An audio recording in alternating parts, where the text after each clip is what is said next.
जिंदाबाद जिंदाबाद जिंदाबाद हाम्रोमा चुलाको हाम्रोमा चुलाको हाम्रोमा चुलाको शिक्षा ऐन जारी गर जारी गर जारी गर शिक्षा ऐन जारी गर जारी गर जारी गर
जिंदाबाद जिंदाबाद शिक्षक महासंघ जिंदाबाद जिंदाबाद जिंदाबाद हाम्रोमा पुरानो पहिलो सरकार कामको पहिलो सरकार कामको हाम्रो सरकार आँखाको हाम्रो सरकार आँखाको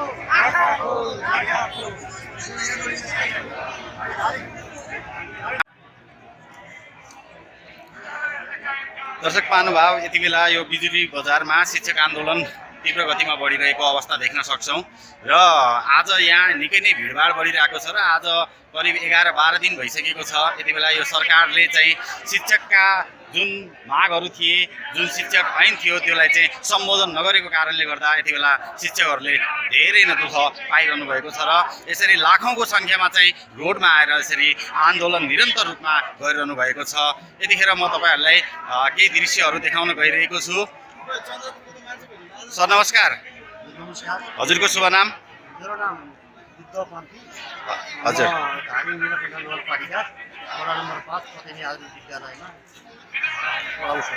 हजुरहरू अहिले कति दिनदेखि चाहिँ यसरी आन्दोलनरत हुनुहुन्छ? हाम्रो आन्दोलन चाहिँ चैत्र 20 गतेदेखि चलेको आज वैशाख। हजुरको मिडियाको मार्फतबाट आन्दोलनको 13औं दिनको सचिव यो मैदानबाट नेपाली दाजुभाइ सम्पूर्ण शिक्षाकर्मी राजनीति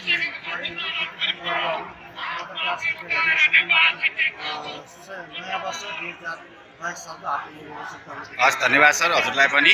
र यति बेला चाहिँ यो शिक्षा ऐनलाई चाहिँ सरकारले सम्बोधन नगर्नुको कारण चाहिँ के हो? यो कार्यान्वयन किन हुन सकेको छैन? सरकारले चाहिँ के भनिरहेको छ यो विषयमा? तपाईलाई के थाहा छ भने के कुरा भनिदिनुहुन्छ कि? सरकारी शिक्षाको कार्यान्वयन विगतमा चाहिँ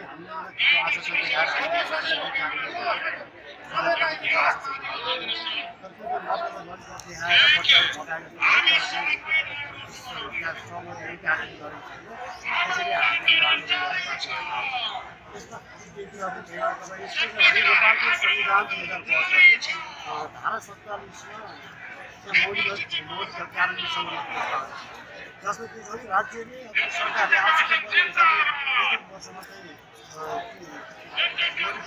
कानुन बनाउनु पर्ने तर अहिले 72 जारी भयो। 72 जारी भयो। अहिले चाहिँ 82 साल आयो। 10 वर्ष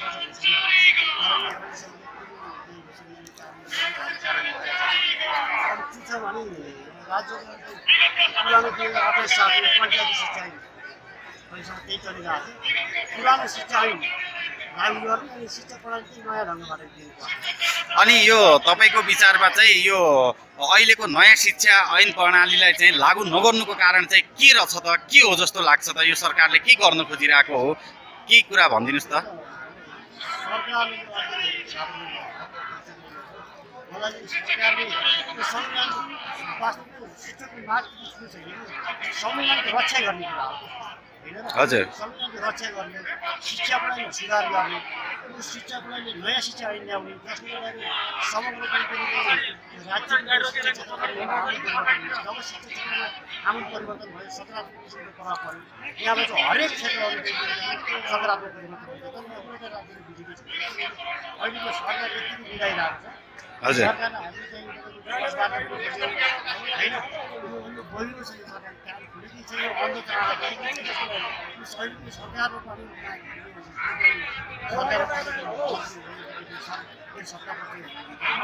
उहाँले के भनेको बुझ्नु भएको छैन जस्तो लाग्यो। यो वास्तवमा यो टिचरहरूको लागि मात्र होइन यो सारा नेपाली राज्यको लागि यो शिक्षामा गुणस्तर लिनको लागि हजुर। यो शिक्षा ऐन हटाएर नयाँ शिक्षा ऐन ल्याउने अनि त्यसपछि शिक्षालाई उत्पादनसँग जोड्ने प्रविधिसँग जोड्ने अर्थसँग जोड्ने त्यो खालको शिक्षा ल्याउने। हजुर। यति बेला सरकारले तपाईँहरूको यो मागलाई चाहिँ यानि कि यो शिक्षा ऐनलाई चाहिँ सम्बोधन गरिरहेको छैन। यदि सरकार यसरी नै कानमा तेल हालेर बसेको अवस्था रह्यो यस्तै रहिरह्यो भने तपाईँहरूले चाहिँ के गर्नुहुन्छ? तपाईँहरू यो आन्दोलनबाट पछि हट्नुहुन्छ अथवा चाहिँ तपाईँहरूको आन्दोलन चाहिँ जारी नै रहन्छ? थोरै कुरा बोलिदिनुहोस् न।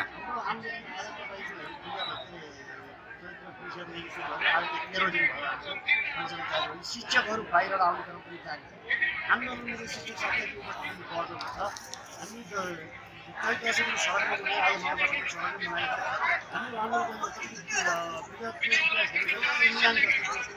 शिक्षकहरूले 8 महिना आन्दोलन नथाकिकन लगातार 8 महिना आन्दोलन गरेर आफ्नो माग पुरा गरेर हामी जसरी पनि सहरले हाम्रो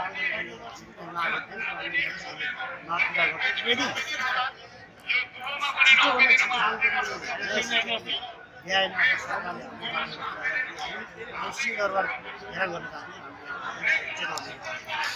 अन्तमा जाँदा जाँदै यो सरकारलाई केही चुनौती दिनुपर्ने छ अथवा सन्देश दिनुपर्ने छ? सरकारलाई मेरो विनम्र अनुरोध के छ भने अहिले शिक्षकको स्वार्थलाई मात्र समग्र देशको शिक्षा प्रणाली सुधार विगतमा पञ्चायती शिक्षा प्रणाली छ यो पञ्चायती शिक्षा नयाँ शिक्षा ऐन ल्याउने र यो नयाँ शिक्षा ऐनलाई उनीहरूले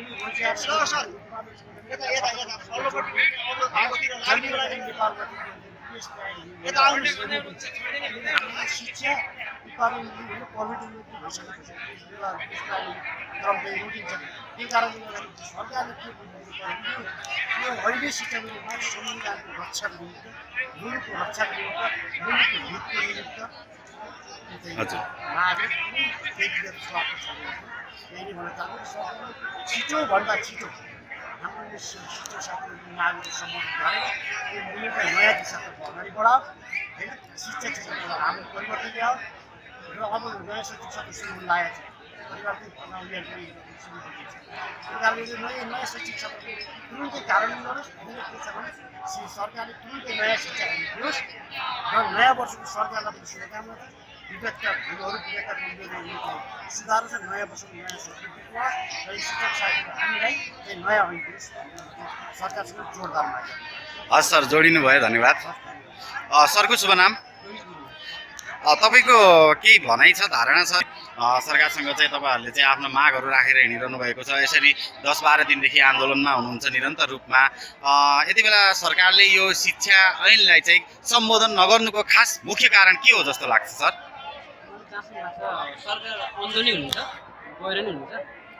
शिक्षा देशको विकास देशको लागि केही गर्ने भनेको शिक्षकले हो। शिक्षकले नै नयाँ विकास राख्नु गराउनु सरकारले सरकारले ध्यान दिएर आँखा खोलेर शिक्षा तपाईँको तर्फबाट सरकारलाई केही सन्देश छ? हाम्रो शिक्षकहरूको माग पुरा गर्नु भने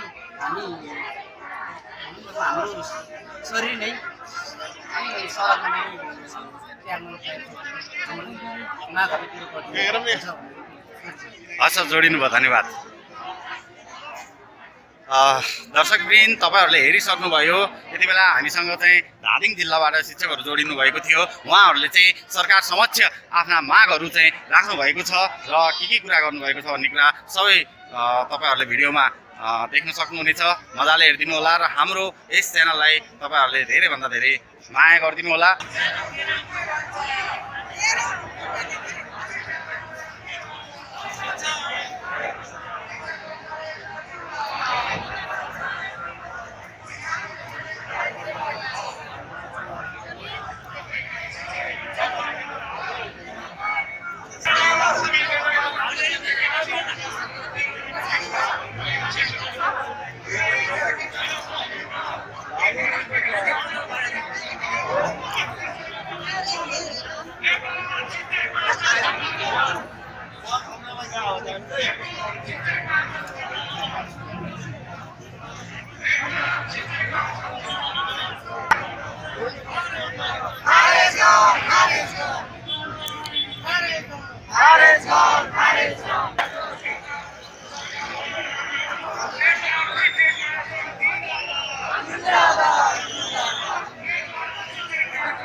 Good.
पूरा